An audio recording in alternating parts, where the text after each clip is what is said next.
This model of Scheuerle Self-propelled Modular Transporters, or SPMT, is in the colours of ALE, which is Abnormal Load Engineering, a UK-based company specialising in heavy transport and lifting.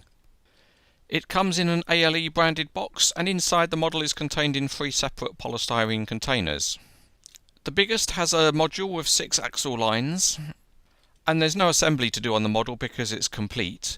The only other parts that are included in the box are a set of connection blocks, and these blocks are used for joining modules in parallel. There's also a bag of smaller parts, and these are used to join modules end on end in series. The smallest box contains the power pack, and again that's completely assembled. And the last box contains the 4-line module. There are no instructions with the model describing how to fit it together, but it's very straightforward.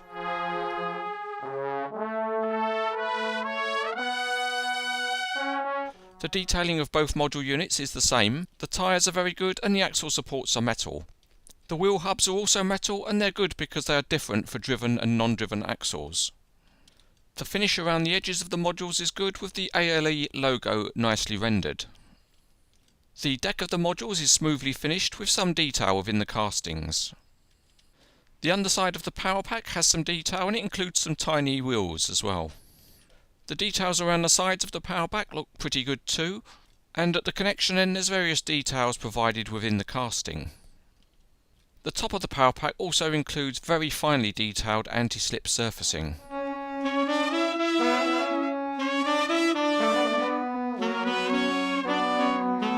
In terms of features, both modules are identical. They roll reasonably well in a straight line, and if we look underneath, we see that each pair of wheels is independent of any others, so they roll independently, and they also steer independently. There's no linked steering on the modules, so you can set any of the wheel pairs pointing in any direction that you like. Some are stiffer than others, but if you're careful you can set them all, for example, to have proportional steering, where the axles at one end are steered much more than those at the other end, and if you do that then it traces a realistic arc as you push it along. Each wheel set also has a fairly stiff cylinder which controls its vertical height.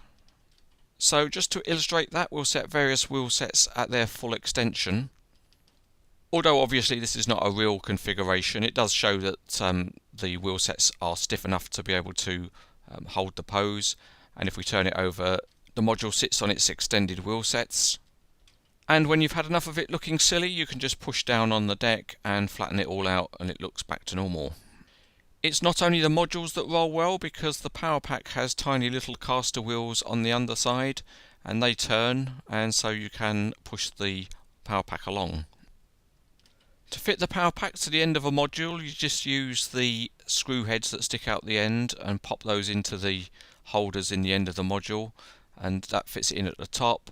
And then there's a steel pin which you just slide through the connection points underneath. You have to line them up, so it can take a little bit of fiddling to do that, but when you get it in, you get a very strong and stable connection formed. To join the 2 module units together, you also use a steel pin, but unless you've got very small fingers, it's best to use some pliers or something to position the pin and put it in.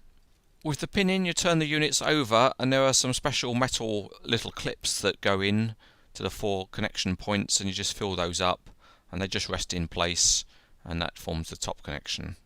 With the modules and power pack all connected up, we can then try and use it for its intended purpose, which is to carry something heavy. So here we use a large fabrication, and when you put that on, the whole thing moves along quite well and makes an interesting pose.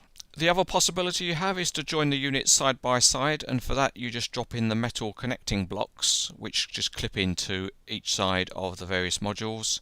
And of course, if you had more than one set of this model, then you could produce some large transport decks that would look quite impressive. NZG first issued this SPMT set quite a few years ago, but this version in ALE colours certainly looks good, and it's a limited edition. It's a strong model that's nearly all metal, and if you like modular transporters, it's recommended.